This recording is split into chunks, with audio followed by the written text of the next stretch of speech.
इस बीच एक समय ऐसा भी आया जब ब्रिटेन की सेना नेपाल की राजधानी काठमांडू तक पहुंच गई थी। इसके बाद नेपाल ने फिर से ब्रिटेन के साथ समझौता कर लिया और अपने खुद के कुछ इलाके भी ईस्ट इंडिया कंपनी को सौंप दिए।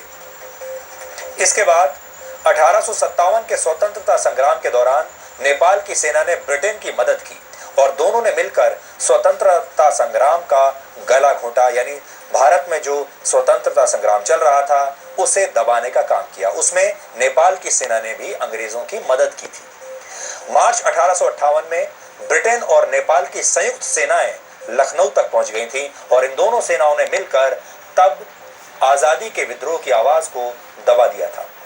इससे खुश होकर ब्रिटेन ने नेपाल को बहुत सारी जमीन वापस लौटा दी थी। खासकर तराई के बहुत सारे इलाके नेपाल को इनाम के तौर पर वापस दे दिए गए। इनमें जनकपुर और कपिलवस्तु भी शामिल है। जनकपुर में ही सीता का जन्म हुआ था। इसके बाद वर्ष 1865 में भारत और नेपाल की सीमाओं का फिर से निर्धारण हुआ।